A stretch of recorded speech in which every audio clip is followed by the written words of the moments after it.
Olá pessoal, tudo bem? Na aula passada nós vimos as principais características da globalização. Dentre essas características, a gente pôde perceber é, que, que as multinacionais são empresas que se espalharam no mundo todo devido aos chamados fatores locacionais. O que são esses fatores locacionais? Só para a gente relembrar. São aqueles fatores que influenciam, impulsionam, né, a presença dessas empresas no mundo, como, por exemplo, os chamados incentivos fiscais, a doação de terrenos, de infraestrutura. Nós temos também o caso da mão de obra, que é mais barata e abundante, despolitizada, né? São fatores que colaboram para a presença de multinacionais no mundo. Nessa aula de hoje, a gente vai falar da importância dessas multinacionais, né, no cenário econômico e político também dos países no mundo inteiro, né, em particular na realidade dos países subdesenvolvidos. Então, as multinacionais se espalharam no mundo, né, é, a partir dos anos 70, né, é, a, com o surgimento da robótica, da biotecnologia, bem como do desenvolvimento da informática. Né? Com o advento das mudanças na comunicação e nos transportes, nós tivemos aí essas empresas se espalhando pelo mundo inteiro, né? Pelos fatores que eu já citei anteriormente. Uma das consequências da presença dessas multinacionais, que são empresas que estão presentes em vários países do mundo, é que elas proporcionam nos países onde elas chegam o chamado repatriamento de capitais. Por exemplo, a empresa Volkswagen é alemã, né? Então nem todos os recursos que a Volkswagen gera na fabricação de carros no Brasil ela deixa aqui. Boa parte desses recursos são enviados para a Alemanha. Isso é o que a gente chama de repatriamento de capitais. Os recursos que deveriam ficar aqui no Brasil para gerar riquezas, para serem investidos na educação, na saúde, no saneamento, na cultura, né, eles acabam indo para o exterior. Isso deixa um lapso aqui, né, isso deixa problemas dentro da nossa economia. Então, há, por conta disso, uma dependência econômica e tecnológica em relação à presença das empresas multinacionais nos países, principalmente na realidade dos países subdesenvolvidos. Né? A presença dessas empresas no mundo subdesenvolvido gera também uma ausência de transferência de tecnologias. As tecnologias são pensadas pelo mundo desenvolvido e elas apenas são colocadas aqui em nosso país. Né? Não há uma preocupação em transferir tecnologias próprias para o mundo subdesenvolvido. Por exemplo, no setor automobilístico, tem carros que são pensados para a Europa, mas eles não se adaptam muito bem à nossa realidade, por conta da temperatura, por conta da condição das rodovias, né, por uma série de fatores físicos que nós temos aqui, especificamente no nosso território. E são fatores também sociais que acabam influenciando na adequação dessas tecnologias. Então, não há uma transferência de tecnologias. A presença delas aqui não implica investimentos maiores na ciência, na tecnologia, né? Em geração de novos produtos. A gente importa produtos do mundo desenvolvido e apenas montamos esses produtos aqui. Isso gera o que a gente já trabalhou aqui na aula, a chamada fuga de cérebros ou fuga de capitais, que é a saída de pessoas, né? Do Brasil para o exterior para pesquisar, visto que aqui nós não temos um incentivo muito claro, né, ao desenvolvimento dessas novas tecnologias, pois parte desse fomento ele ocorre a partir da iniciativa privada, principalmente da união do setor público com o privado. Há uma pressão política, né, junto aos estados nacionais, essas multinacionais, e a gente lembra do setor automobilístico, tem essa característica, né? As grandes empresas de automóveis, quando elas estão passando por crises econômicas, elas acabam pressionando os estados nacionais onde elas estão a concederem benefícios como retirada do IPI, né, redução de impostos do ICMS. Né, e essa pressão funciona porque boa parte desses estados nacionais dependem, né, dos recursos de arrecadação gerados por essas empresas. Né. E aí a gente lembra que algumas dessas empresas têm uma importância maior, né, superior aos chamados estados nacionais. Tem empresas que constituem PIBs mais elevados do que países em separado, mostrando a importância que essas empresas têm no cenário mundial.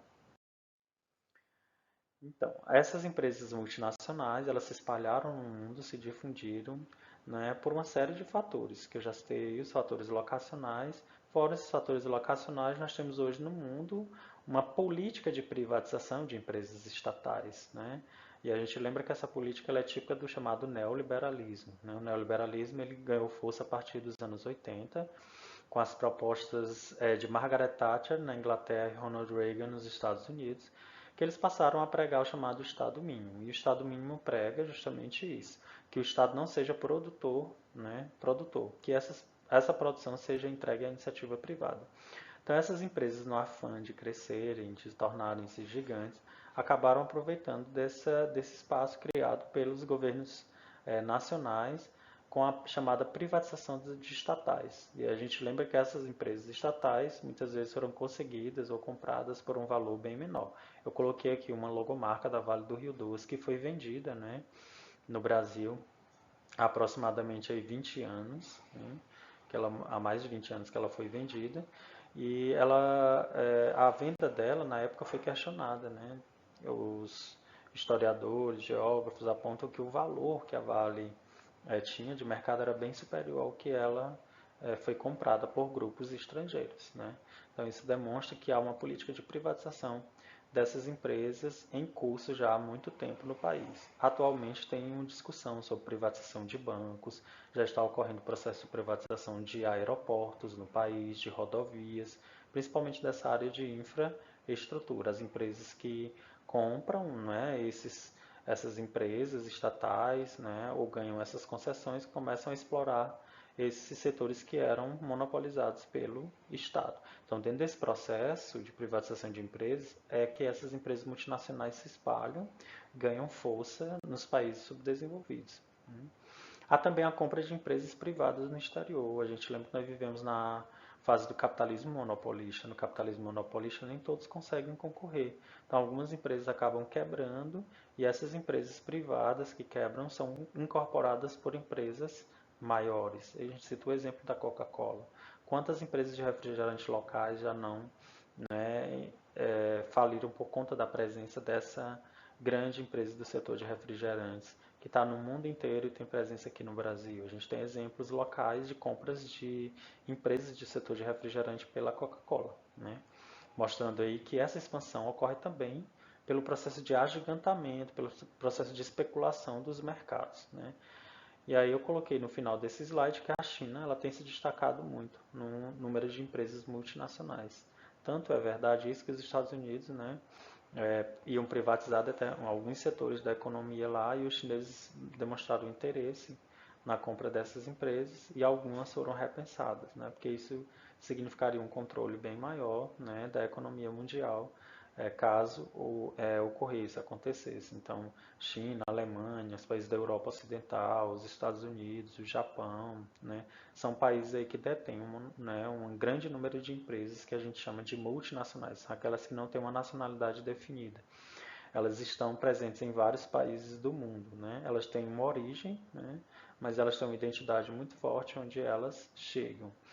Né? São exemplos de empresas multinacionais, a Coca-Cola, McDonald's, Volkswagen, empresas do setor de comunicação, como Google, Facebook, né? A Rede Globo.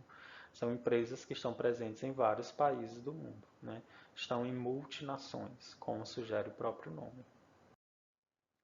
As multinacionais têm importância muito grande, tanto nos países desenvolvidos, mas principalmente nos países subdesenvolvidos, porque a presença dessas empresas nos países subdesenvolvidos significa o quê? Significa a geração de receitas e mudanças em padrões de consumo e, por vezes, em padrões tecnológicos. Então, elas exercem poder de pressão sobre os governos, daí haver uma importância muito grande, uma preocupação com a fixação e a permanência dessas empresas nesses territórios. Aqui no Brasil mesmo, os governos, quando sentem-se ameaçados com a saída ou fechamento de uma empresa multinacionais, criam logo um plano estratégico de socorro a essas empresas, devido aos empregos criados, mas principalmente aos impostos que são arrecadados a partir da presença dessas multinacionais, né? Essas multinacionais nos países subdesenvolvidos têm seus lucros maximizados. O que é maximização dos lucros? São lucros exorbitantes, cada vez maiores, quando comparados dos países desenvolvidos, desculpe. Isso ocorre porque há uma diminuição dos custos produtivos nas nações subdesenvolvidas. A mão de obra é muito barata, né? Há uma flexibilização das leis trabalhistas, né? Ambientais, e ao mesmo tempo essas empresas recebem incentivos do Estado para continuarem produzindo. Então elas exercem uma pressão e elas acabam aumentando seus lucros por conta da diminuição dos custos de produção. E alguns autores apontam que o surgimento, a chegada dessas empresas multinacionais no Brasil, né, a partir dos anos 50, 60, com o nosso processo de industrialização, isso promoveu a elevação do padrão de vida de parcelas da população no mundo em desenvolvimento. Só que nós lembramos que no Brasil, em países como o Brasil, onde imperam desigualdades sociais, né, nós temos que olhar com cuidado em relação a essa elevação do padrão de vida. Né? O padrão de vida pode ter melhorado para as elites locais, né, para as classes detentoras desses meios de produção, e aí no máximo até a classe média, visto que a boa parte da população do Brasil, né, ela é uma população que tem rendimentos baixos, né? Ela tem um poder aquisitivo menor. Então, essa elevação do padrão de vida não foi traduzido para toda a população, visto que nós temos muitas pessoas aqui no Brasil que carecem de infraestrutura, que moram em favelas, em áreas periféricas de risco. Uma outra característica da globalização é que a partir da globalização, nós temos um aumento dos fluxos de informação. Se eu estou gravando essa aula aqui hoje, se ela vai chegar até vocês, nós devemos isso ao advento dos meios de comunicação, sobretudo da internet. Foi criada ali na Guerra Fria, né, nos anos a partir de 1945, com o fim da Segunda Guerra Mundial, e essa tecnologia que foi criada para uma situação de guerra, ela depois foi disponibilizada para a população através de empresas privadas americanas. Então, com o advento da internet, nós tivemos aí uma intensificação da comunicação do mundo, né? Nunca a gente tinha tido um volume tão grande de informação como nós temos hoje. Nós temos tanta informação que precisamos filtrar aquela que nós vamos utilizar no dia a dia. Então, essa capacidade maior de comunicação através da internet gerou o que? Novas espacializações. Os países que têm boa internet, as cidades, as regiões que têm uma internet melhor, têm um maior movimento de fluxos informacionais provocados pelo surgimento da fibra ótica, dessa comunicação eficiente, acabam reforçando o seu poder de polarização. A gente lembra aí na nossa região, por exemplo, que Campo Maior tem 4G, tem uma internet fixa, então ela tende a se fixar como um polo, né, ainda maior de atração das cidades no entorno. Já aquelas cidades menores, né, que ficam mais distantes, que têm uma internet de qualidade menor, tendem a perder espaço, né, no poder de polarização de áreas do entorno. Né. Essas redes de comunicação, a gente lembra, são distribuídas de forma desigual, nem todos têm acesso à comunicação da mesma forma. No mundo, a gente lembra que a comunicação é mais concentrada nos países desenvolvidos e ela é menos presente nos países subdesenvolvidos. Um dado que reforça isso é que no Brasil, a cada 4 pessoas, uma não tem acesso à internet. E a gente percebe isso agora com o desenvolvimento dessas atividades, onde nem todos conseguem se conectar, seja porque moram em áreas rurais, seja porque não têm condições financeiras ou porque essa comunicação não está disponível com a qualidade devida, né? Nós consumimos uma informação que é produzida nos grandes centros urbanos, dentro desses fluxos informacionais, e aí a gente lembra do setor de telecomunicações. Toda essa informação que a gente recebe pela TV no Brasil ou pelos grandes portais da internet, eles são replicados da Europa, dos Estados Unidos, do Japão, né, através dos grandes veículos de comunicação, como por exemplo a CNN de americana, a BBC de Londres, são canais que replicam notícias que se espalham no mundo inteiro em uma velocidade muito rápida. Né? E aí eu coloquei aqui para fechar o banner que os Estados Unidos são um grande centro difusor de fluxos informacionais. Tanto é que Nova York é considerada, né, a capital mundial. E aí de lá vão sair informações para o mundo inteiro, né? E é lá nos Estados Unidos também que vão se concentrar essas maiores redes de produção de comunicação. E a gente lembra o caso das grandes redes sociais, como o Facebook, o WhatsApp, o Google, são todas as empresas que estão sediadas dentro dos Estados Unidos, mostrando a importância que os fluxos de informação têm nesse país. Na próxima aula a gente discute mais sobre esse tema.